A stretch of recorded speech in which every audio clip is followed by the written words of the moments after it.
Bezo coming into this are front runner to a first place and a second place, I believe they had, and suddenly everything. Oh, that's has 8 belt. There it down. is. That's Belveth 3. Oh no, but she took the thieves gloves. Oh my god, what? Hi, I'm Garrix, a challenger player on EU West, and what you just saw was a game from one of my first tournaments. I've got improving to do still, so come along on this journey with me and let's get better at TFT together. Alright guys, let's get into another gameplay video from the PBE. We got a Shadow Isle portal here. I believe it's the one where if a player dies, you get an armory of some of their items or something like that. Alright, so let's say we get a Jace here and we have a Orianna 2, so maybe a Piltover angle here. Let's see.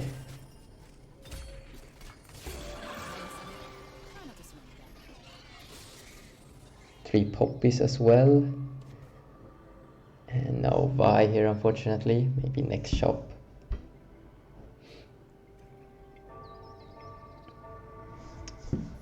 A good tip here I noticed while playing some games is if you get an early Cho'Gath, make sure to play him actually, because he will get some free stacks from the minions here, so it's a good idea to play him just in case you decide to have him on your board later on. And so we get gold augment here. I picked the Stars Are Born there. It's like True Twos from, well, the sets before, but it's a bit more flexible in that you can choose which unit you make, but you still have to pay some gold. But with the True Twos you just get some random units, so a random 2-star 2 cost and 2-star 1 cost. So this is a bit more flexible, with a little bit of a cost and also a risk, because in your first shop you might not even hit a 2 cost. You can get a shop full of 1 cost, so then you won't be able to even get that 2 cost 2-star. So there's that risk as well. But most often you at least maybe get one 2 cost, but then maybe it's not even a 2 cost you want to play. So again, a bit more risky than True Twos, but most often it pays off anyways. Right now we're just playing for streak here. We just play whatever 2 stars we hit, because in general that's the strongest board. So let's see here, we're playing against a Void player here. Also has a tome ready, so he might get a Void emblem later on as well. But we win here quite convincingly, nothing too surprising. Yeah, right now we're just looking for some more direction. Maybe we don't really know what we're going to play. We're just playing the units we hit really. Would be nice if we could hit some more backline units maybe, because we have plenty frontline right now. So maybe another sorcerer of some sort would be nice. Otherwise we're chilling. Let's see, we fight against quite a weak board here, so we should win here as well. This player here has a Piltover emblem on bench, so he might get 6 Piltover going early if he's lucky. Hopefully not, because that would be bad for us. But we win this fight as well. Nice. Let's see what the carousel offers.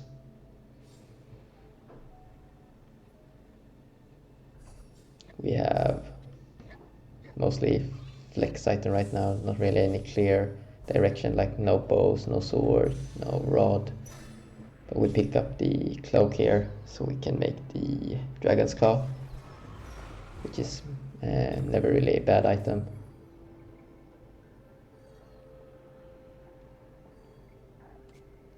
Slam that onto the Kassadin, the tankiest unit, so makes sense. thinking about playing the multicasters here, but I figured that the Orianna was still stronger because the Talia and Zone are just 1 star anyway.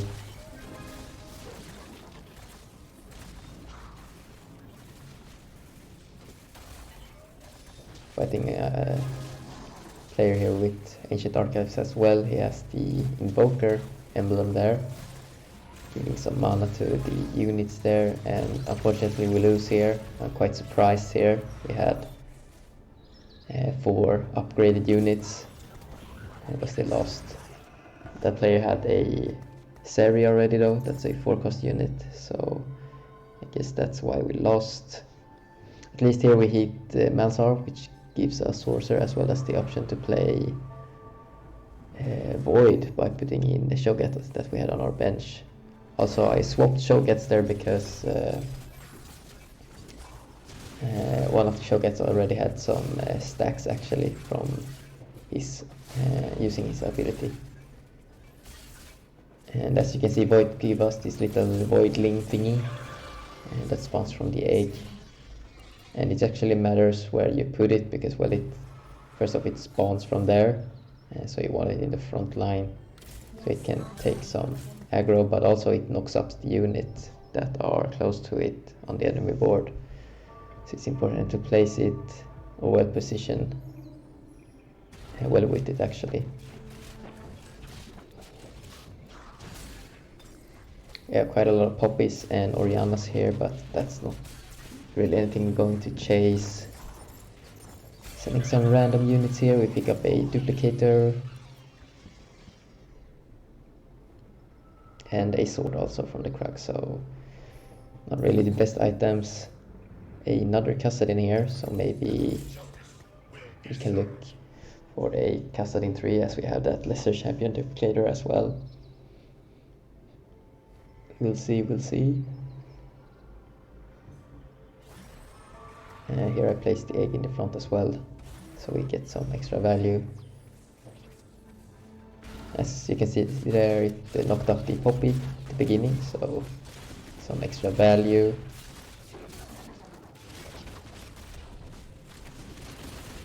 This person here has a new augment, unstable Yordle delivery, so it's like the Yordle trait from like what is it? I always forget. Set 6, yeah. So it spawns some Yordles at the start of each round. Here we get a prismatic augment. I reroll some of it. The Void so makes the most sense here, as we already have a Void angle really with our units. So that's what we're going to play. We use the duplicator on the Rek'Sai there, we roll, and in the last second there hit the Vel'Koz there, so we get 6 Void, and 6 Void gives us the Rift Herald right here, which is quite a bit stronger than the Voidling. Also the Void spawn, it scales with the star level of your Void unit, so it's important to upgrade them. So your Void spawn gets stronger as well. Here we get another Vel'Koz and sitting on Lux pair, which we might be able to play later on.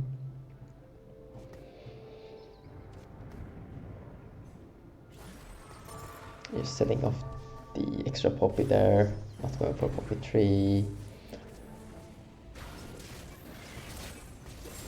Slamming some items, Infinity Edge on Rek'Sai, that's really the only item we can do right now.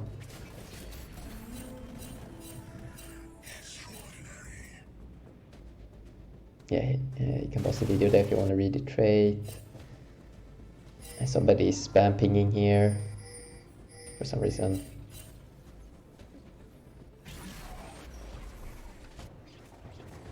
One of the Piltover players, I don't know why.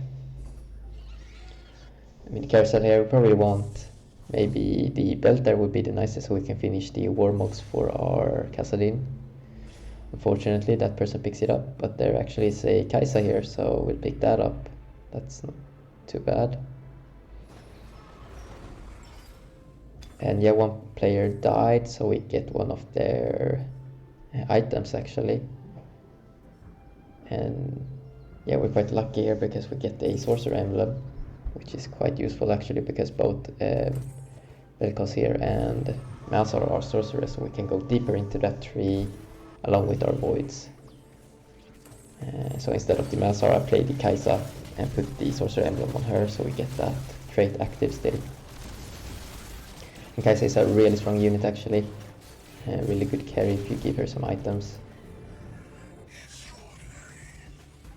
And right now we're looking quite good. The plan is just to level up really and get in 8 void. The last void unit is Velvet. She's a 5 cost, so we have to go level 8 to get her in reliably. Here I decided to sell that Poppy and just play Orianna instead, because I thought we had enough frontline really with the Rift Herald as well and this Rot there. So getting some more backline felt better, and also Orianna gives some shielding, so that's on frontline as well. Let's see, do we win this fight? No, we unfortunately lose it there, so we lost our win streak. This player also has a new augment there, Freaky Friday, giving a Infinite Force and another one a few rounds later. It's quite a decent augment, nothing too crazy really.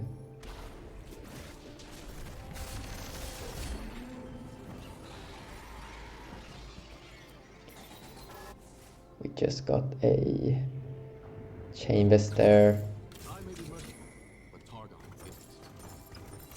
We're quite low on items, feels like here, but we slam the Soundfire as that's the only slammable item really.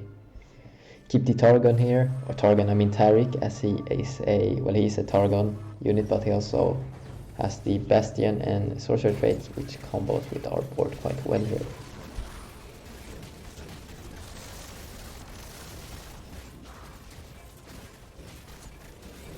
So we're fighting a level 8 player, he has level up. That augment we all know about already. Level 8 40 gold, so it's quite rich actually. Here we get the final augment, which is a gold one.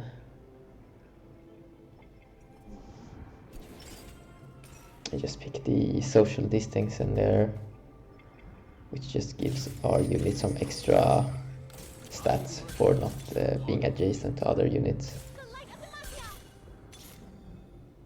Make Lux 2 there, which is really nice, and also Taric 2, which replaces the Orianna and repositioning a bit. Yeah, we're looking quite good. We're very healthy, 91 HP, so with this board we should be in good shape to go level 8 without losing too much HP at least. Here we fight a Slayer rogue board, very strong actually. Really got rid of our board quite quickly there, but it's alright. We aren't really planning to be strong right now. We're just trying to econ up so we can get in Velvet.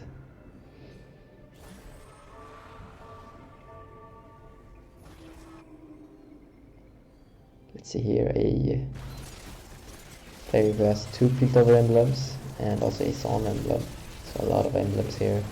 Yeah, he has 6 Piltover, so he's very strong actually, a very strong T-Hex there with 31 power. But he actually died there, so that's kind of funny. Unfortunate for him. There is a Velvet there on Carousel, and because there are 2 players dead already, it's actually quite likely that we're gonna get it, so hopefully we get it. Nope, it gets taken. Looking at our items, I picked up the tier there for Shojin. And as a player died, we get to choose an item that they had. The chalices aren't really a choice as we have the social distancing augment there, so I pick up the TG. Put it on Taric for now, maybe I can move that later on.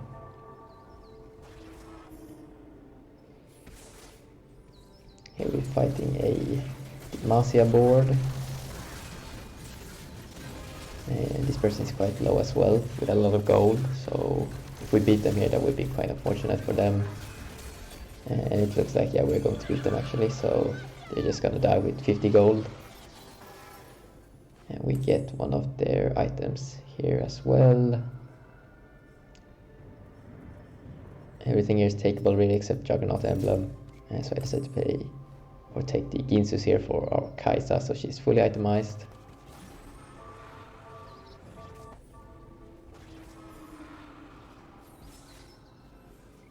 Here we fight that Rogue Slayer board again. It's quite strong actually, really burst heavy. So yeah, we just lose here in like 15 seconds, so that's a really fast paced comp right there. And picking up another Kassadin here, getting close to that Kassadin 3. I decided to roll a bit here to see if I can hit some more Kassadins, but we did not. Really sad, but that really incentivizes us to not continue rolling.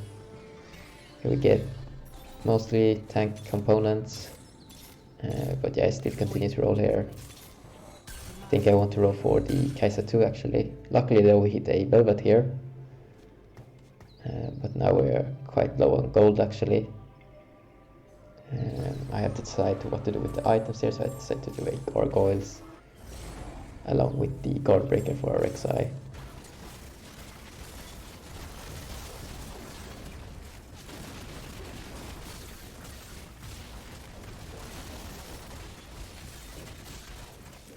And we beat this guy here. He's still powering up with his T-Hex.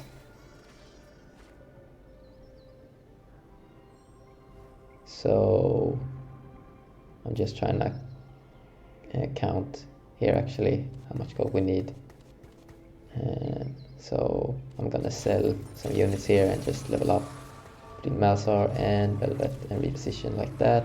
And just like that we got 8 Void, and 8 Voids give us Baron Nashor here, which is really strong actually. It does a lot of damage as you can see, and has a lot of HP as well.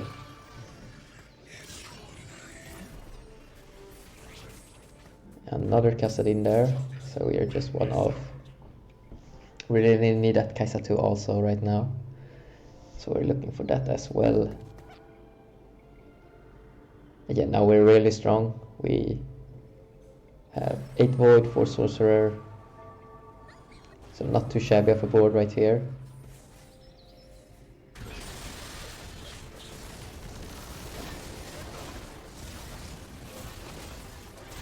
Face off against some, I don't even know what that board was. It's a Ionia board of some sort there, but just got wiped by our Baron. Looking at the different components here, probably just want that Sorcerer Emblem. There isn't really anything better to take here. So yeah, Sorcerer Emblem it is.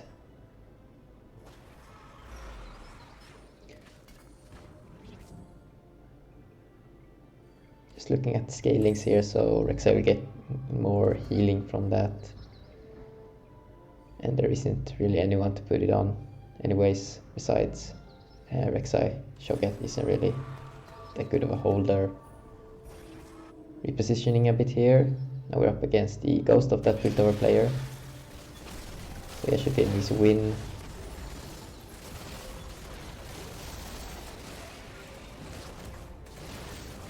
Yes, Baron there doing a lot of work, and Rek'Sai as well actually. Holding these Aphelios for some reason. Yeah, I'm just setting them now.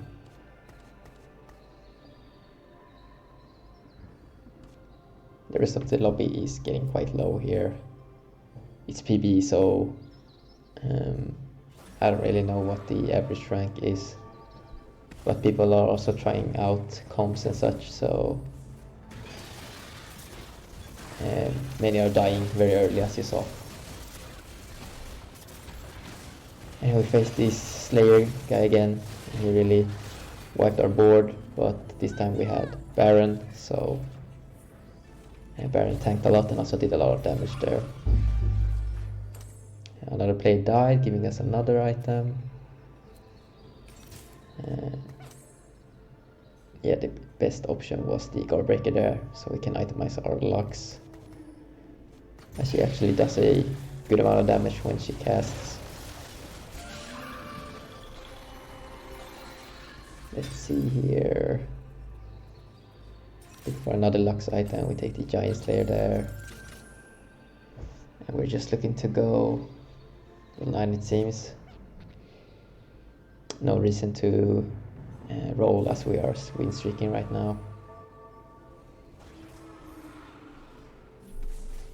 Now we're up against that Iona board again.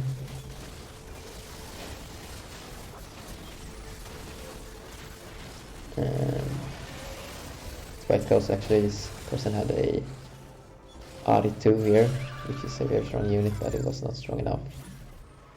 Another player also died, leaving me and just one player.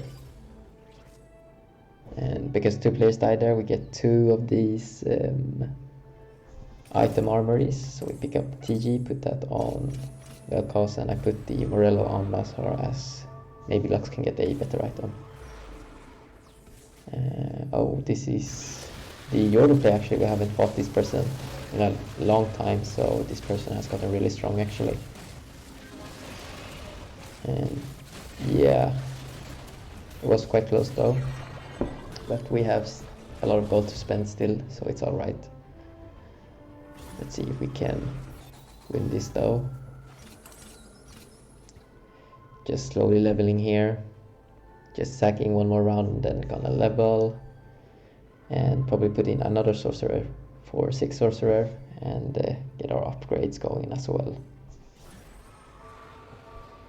I should probably hold the Orianna there, just in case we somehow don't miss or don't hit another sorcerer, I mean, while rolling down. But that doesn't really matter. Yeah, again, this person is really strong right now. But that's alright, we're about to get quite strong as well. Let's see what we can get here. I decided to pick up the Gunblade there for Lux so she can heal up our front line. And yeah, we just level here. We'll pass the Taric there, which could be a viable option, but the Ari is just stronger, I guess. Picking up our units there. Hitting Kai'Sa 2, which is nice. Looking for Velvet 2 and some more Ari copies.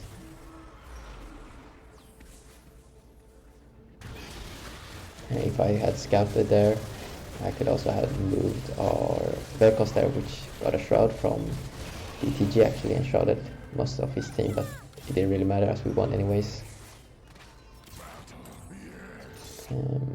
Another Ari there. Rolling some more, not hitting anything. It's alright though. We won last fight, so we should win this fight as well. Coming up here. Let's see though.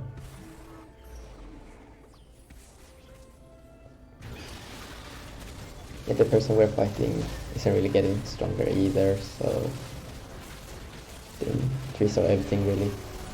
So yeah, that's all that was needed. Some more sorcerers and that Baron Nashor to get a win here. Yeah, it was quite interesting actually. The Baron Nashor really was a huge power spike. It's not really that hard to hit it actually. You just need one emblem, and hitting that velvet should be quite easy if you have enough gold.